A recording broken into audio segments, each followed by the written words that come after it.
You know, it's that time of year again. The weather's getting cooler. It's winter in some parts of the world. Even here in fabulous sunny Las Vegas, where I live, Mount Charleston, which is 35-minute drive away, had over a foot of snow one day last week. Well, when the weather's like that, you need an indoor putting mat to work on your putting. I'm going to do a review in this video of the Dustin Johnson Perfect Practice putting mat. This is not an endorsement for that mat, although I think it's a great one. I use it, but you need some type of an indoor putting mat, and here's why you need one.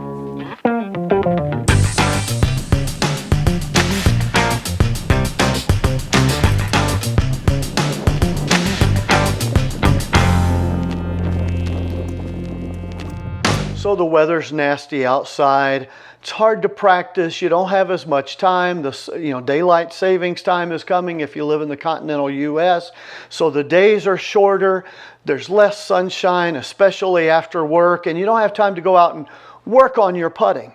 Having an indoor putting mat solves that problem, and you can use it to accomplish lots of things, like the Dustin Johnson Perfect Practice mat that I use, and there are others that are similar. Again, not an endorsement for that particular one, it's just the one that I happen to have.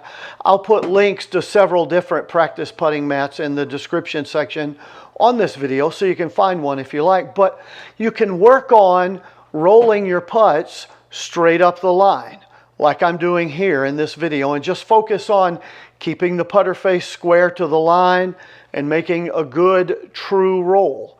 And you can notice either the bedroom that I'm in my home, or the putting mat itself has a slight break from right to left.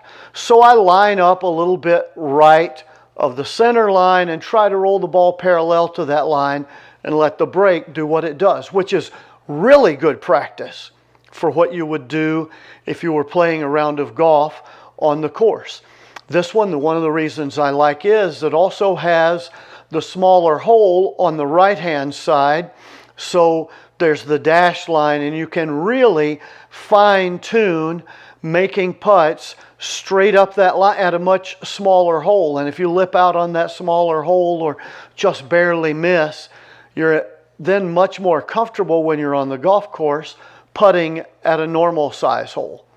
I use this a lot of times to work on my speed and distance control. Like this particular one I have laid out here is 8 feet.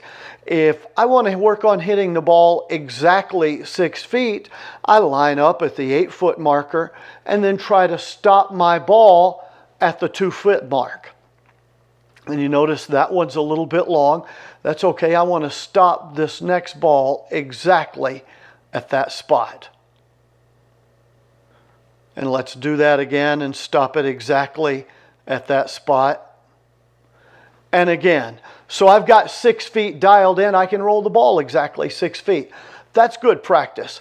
And then if you'll notice, this particular ramp is ramped up. It has an incline, a fairly steep incline, in the last 12 inches. The purpose of that is so that you get in the practice of, on the course, getting your putts to the hole or even 12 to 18 inches past if you miss. The idea there is the old adage, never up, never in. If you don't get it at least to the hole, it never had a chance to go in. What I like to do with that ramp and that distance is practice different speeds.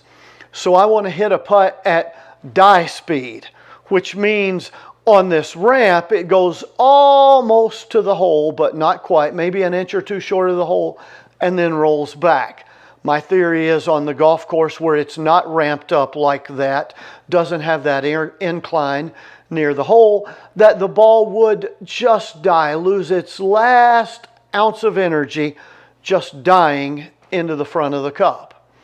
And then I do the same thing and work on make speed, which for me is a putt that rolls fast enough to go over the front edge of the cup, into the middle of the cup, but it doesn't rattle or smack off of the back of the cup. It's like one of those putts that would gently hit the stick if you left the flag stick in. And then I do the same thing and work on what I call charge putting, or hitting the back of the cup, which you really want to do on short putts like 3-footers, 4-footers. I want to hit them firm enough that they go into the back of the cup. And in fact, a lot of times on the golf course, I never see these putts go in the hole. I'm focused on my target, focused on the speed, hit the putt into the back of the cup, and you hear that sound. This type of a mat is great for practicing adjusting your various types of speed, which helps you a whole lot on those 3, 4, 5-foot putts with lots of break in them, because you're working on different speeds. If you've got a big breaking downhill putt, then you get to decide, do I want to hit it firm enough? Am I confident enough to charge it in the back of the cup? Am I confident enough to hit it at make speed, or do I want to die it in and take the risk that the wobble or break will cause it to miss offline? You can set one of these up. It's easily portable. You can set it up in your guest bedroom like I have here. You can put it in your kitchen floor. You can put it in your living room and putt while you watch your favorite TV show. Just work on it 15 or 20 minutes a day.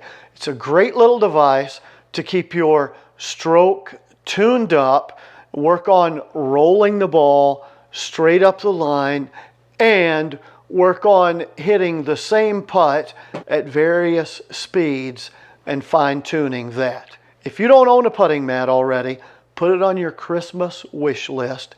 Get somebody to go out and get you one, or go get one for yourself. It'll be worth it. It'll help you make more putts. And if you like the idea of making more putts, then this channel is for you. So go ahead and give this video a thumbs up. Click on subscribe and the bell notification so you'll be notified when we post new content. And of course, here's to you making more putts.